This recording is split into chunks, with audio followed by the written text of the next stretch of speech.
നമസ്കാരം, ഞാൻ Kirana. Chemmanur international jewellers Kaumudi ഹെഡ്ലൈൻസിലേക്ക് സ്വാഗതം. Presented by NCDC. പുരസ്കാര നിറവിൽ ഗായകൻ KJ യേശുദാസും കവി അക്കിത്തവും ഉൾപ്പെടെ 6 മലയാളികൾക്ക് പത്മ പുരസ്കാരം.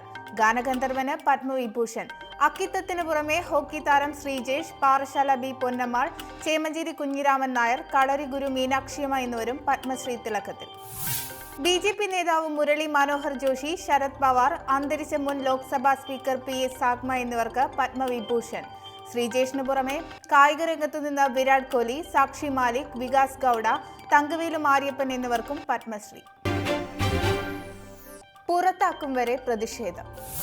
തിരുവനന്തപുരം ലോ അക്കാദമിയിലെ വിദ്യാർത്ഥി പ്രക്ഷോഭം ശക്തമാകുന്നതിനിടെ സർക്കാർ നടത്തിയ അനുരഞ്ജന ചർച്ച പരാജയം.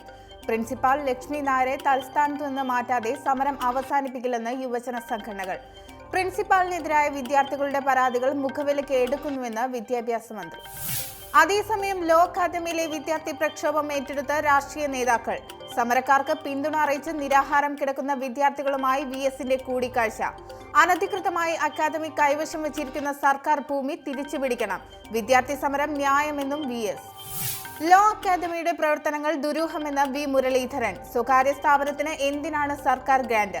കോളേജ് ഗവൺമെന്റ് ഏറ്റെടുക്കണം. BJP മുൻ സംസ്ഥാന അധ്യക്ഷന്റെ പ്രതികരണം. ലോ കോളേജിന് മുന്നിൽ 48 മണിക്കൂർ ഉപവാസ സമരത്തിന് തുടക്കം കുറിച്ചുകൊണ്ട്. വിദ്യാർത്ഥികളുടെ വിശ്വാസം നഷ്ടമായ പ്രിൻസിപ്പൽ രാജിവെക്കണമെന്ന് VM സുധീരൻ. ലോ അക്കാദമി സംസ്ഥാന സർക്കാർ ഏറ്റെടുക്കണമെന്നും ആവശ്യം. KPCC പ്രസിഡന്റിന്റെ പ്രതികരണം. സമരപന്തലിലെത്തി വിദ്യാർത്ഥികളുമായി സംസാരിച്ച ശേഷം. വീര്യം കൂടുന്ന വിവരാവകാശം. മന്ത്രിസഭാ തീരുമാനങ്ങൾ പരസ്യപ്പെടുത്തുന്നത് സംബന്ധിച്ച് ഇടതുമുന്നണിയിൽ പോരുമുറുകുന്നതിനിടെ വിശദീകരണവുമായി മുഖ്യമന്ത്രി. വിവരാവകാശ നിയമത്തിൽ വെള്ളം ചേർത്തിട്ടില്ല. പുറത്തു വന്നത് വസ്തുത വിരുദ്ധമായ കാര്യങ്ങൾ. മുൻ സർക്കാരിന്റെ നയങ്ങൾ ഇപ്പോഴും പിന്തുടരുന്നു എന്ന് പ്രചരിപ്പിക്കാൻ ശ്രമം നടക്കുന്നതായും പിണറായി. വിവരാവകാശ ദിനത്തിലെ തന്റെ പ്രസംഗത്തെ തെറ്റായി വ്യാഖ്യാനിച്ചു. സർക്കാരിന്റെ താൽപര്യം കാര്യങ്ങൾ ശുഭകരമായും സുതാര്യമായും നടക്കണമെന്ന്. പ്രസംഗത്തിൽ കേന്ദ്ര മന്ത്രിസഭാ നയങ്ങൾ ഓർമ്മിപ്പിക്കുകയാണ് ഉണ്ടായതെന്നും പിണറായി. വിശദീകരണം. പാർട്ടിയുടെ പ്രഖ്യാപിത നയങ്ങളിൽ വെള്ളം ചേർക്കാൻ CPM ശ്രമിക്കുന്നുവെന്ന കാനം രാജേന്ദ്രന്റെ പ്രസ്താവനയ്ക്ക് മറുപടിയായി. മന്ത്രിസഭാ തീരുമാനങ്ങൾ ജനങ്ങളിൽ എത്തിക്കാൻ ഫലപ്രദമായ ബദൽ സംവിധാനങ്ങൾ ഇല്ലാത്ത സാഹചര്യത്തിൽ അത് ഭരണ നടപടികളുടെ സുതാര്യതയെ ചോദ്യം ചെയ്യുമെന്ന് CPI സംസ്ഥാന സെക്രട്ടറി. ഹിമപാതത്തിൽ 5 മരണം. ജമ്മു കശ്മീരിലുണ്ടായ ശക്തമായ ഹിമപാതത്തിൽ സൈനികരടക്കം 5 പേർ മരിച്ചതായി റിപ്പോർട്ട്. മഞ്ഞിടിച്ചിലിനെ തുടർന്ന് 8 സൈനികരെ കാണാതായെന്നും വിവരം. അപകടമുണ്ടായത് ഗന്ദർബാൽ ജില്ലയിലെ സോനനാഗ് സൈനിക ക്യാമ്പിന് സമീപം. രക്ഷാപ്രവർത്തനം തുടരുന്നതായി സൈനിക വൃത്തങ്ങൾ. മഞ്ഞുവീഴ്ചയെ തുടർന്ന് ശ്രീനഗർ എയർപോർട്ടിൽ നിന്നുള്ള വിമാനങ്ങൾ റദ്ദാക്കി. കശ്മീർ താഴ്വരയിൽ ശക്തമായ മഞ്ഞുവീഴ്ചയ്ക്ക് സാധ്യതയുണ്ടെന്നും മുന്നറിയിപ്പ്. 2016 സിയാച്ചിൻ മലനിരകളിലുണ്ടായ ഹിമപാതത്തിൽ 10 സൈനികർ മരണപ്പെട്ടിരുന്നു.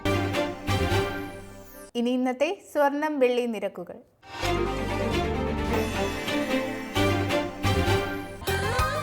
ദുബായ് ഗോൾഡ് ആൻഡ് ഡയമണ്ട് സ്വർണം വെള്ളി നിരക്കുകൾ നിങ്ങൾക്കായി അവതരിപ്പിക്കുന്നത് Dubai gold and diamonds, India, UAE, Oman, Bahrain. സ്വർണം ഗ്രാമിന് 2760 രൂപ, പവൻ 22,080 രൂപ, വെള്ളി ഗ്രാമിന് 50 രൂപ. ദുബായ് ഗോൾഡ് ആൻഡ് ഡയമണ്ട് സ്വർണം വെള്ളി നിരക്കുകൾ നിങ്ങൾക്കായി അവതരിപ്പിച്ചത് Dubai gold and diamonds, India, UAE, Oman, Bahrain. Chemmanur international jewellers Kaumudi headlines presented by NCDC സമാപിക്കുന്നു. പുതിയ വാർത്തകളുമായി 1 മണിക്കൂറിന് ശേഷം വീണ്ടും കാണാം. നമസ്കാരം.